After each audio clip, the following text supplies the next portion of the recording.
Halo, assalamualaikum warahmatullahi wabarakatuh. Selamat malam teman-teman semua. Ketemu lagi dengan saya di channelnya Agus Putra Wates. Pada kesempatan malam hari ini, teman-teman ya, saya mau berbagi sedikit pengalaman mengenai remote router klien ya. Apa sih? Kenapa sih kok kita perlu melakukan remote dari sebuah router klien? Sebenarnya sih itu adalah suatu cara ya teman-teman ya. Jadi cara bagaimana agar kita bisa menarik atau istilahnya mengambil istilahnya router yang bukan ngambil router ya, istilahnya kita bisa melihat router yang ada di rumah klien, kita bisa lihat di server kita, di laptop kita atau mungkin di PC kita. Jadi tanpa kita harus ke tempat klien, kita bisa memonitor kondisi router dari klien. Contoh misalkan klien kita mau, Pak tolong gantiin passwordnya, tolong dong gantiin SID-nya. Nah, kita bisa melakukan penggantian SID dan password itu kita bisa setting dari rumah tanpa kita harus datang ke tempat klien. Nah, tentunya kalau misalkan taruhlah tempat klien kita masih dekat atau mungkin di sebelah rumah, mungkin nggak perlu di remote, kita nggak masalah karena mungkin untuk wifi-nya masih akan dideteksi di komputer kita. Tapi kalau misalkan jaraknya lebih dari taruh 500 meter atau mungkin hampir 1 kilo ya nggak mungkin kan kita kalau harus datang ke sono merubah terus balik lagi, nggak mungkin. Jadi kita bisa melakukan remote untuk router klien itu bisa kita setting di tempat kita, di server kita, di laptop dan PC kita ya. Ya, caranya bagaimana teman-teman ya?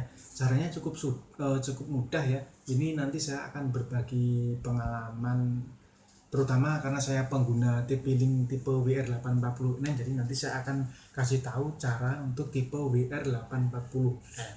Caranya bagaimana? Ayo kita intip ke laptopnya teman-teman.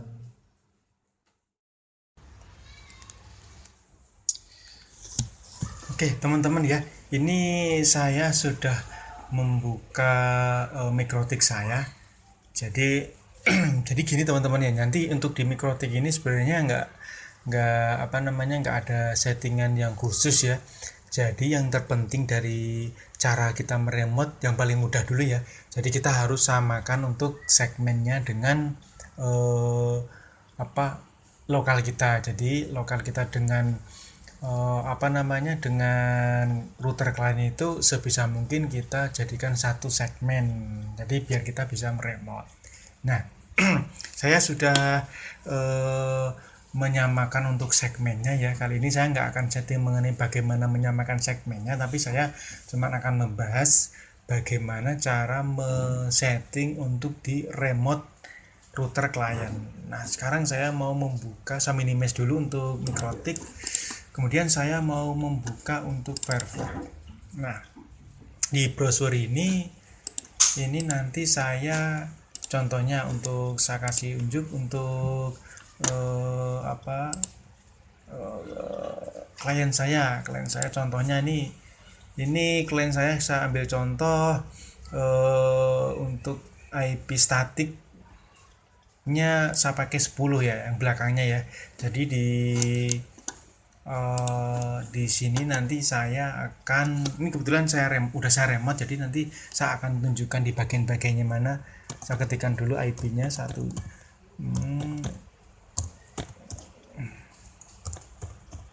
Udah.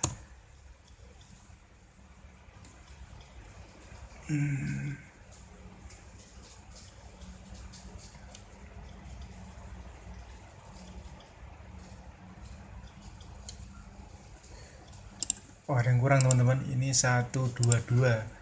Nah, set. Nah, oke teman-teman ya. Ini saya sudah menuliskan alamat IP statik untuk klien saya di browsernya ya. Ini untuk IP statiknya yang buat routernya itu 12.127.122.10. Nah, di sini saya kasih kenapa ada 80 itu nanti ada di settingan dari TP-Link itu sendiri yang digunakan buat remote-nya. Nah, sekarang saya masuk dulu ke bagian adminnya.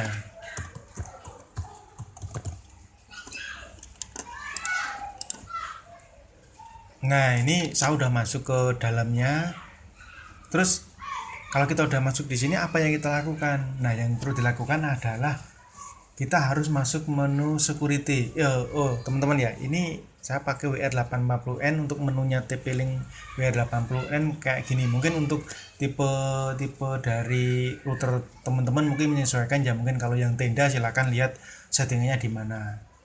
Kalau yang untuk tipe WR840N itu, untuk kita meremote kita akan masuk di bagian security. Nah, di security sini ada namanya Advanced Security. Nah, kita klik. Nah, kalau settingan default itu biasanya forbid ping packet from one port, ini centang, posisinya centang. Dan ini juga ada yang centang, ya. Nah, ini nggak boleh centang teman-teman ya. Jadi forbid ping packet from one port ini kondisinya harus kita uncentang, harus kita lepas centangnya. Kondisinya kayak gini baru kita save.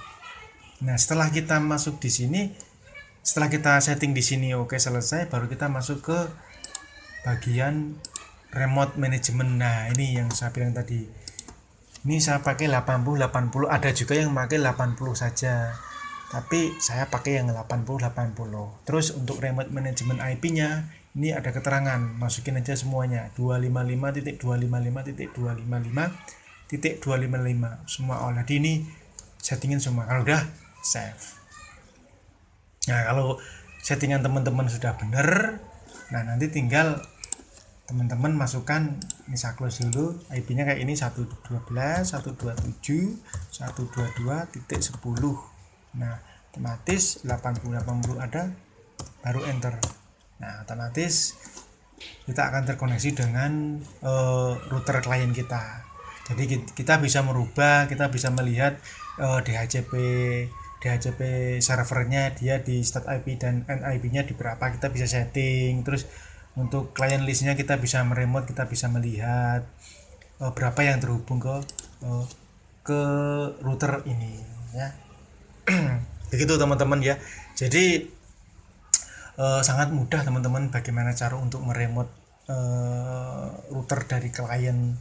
Jadi nggak usah kita datang ke tempat klien kita, nggak usah kita harus repot-repot jauh-jauh ke sana hanya untuk ganti password, ada untuk ganti SID. Kita bisa lakukan di server kita, di tempat kita dengan sangat mudah. Kita juga bisa memonitoring berapa sih penggunaan dari user, dari pengguna router tersebut, apakah maksimal penggunaannya, apakah masih sedikit atau berapa, kita bisa cek. Jadi kita bisa tahu loadnya itu, pemakaian dari bandwidthnya mereka itu kita bisa tahu sekian.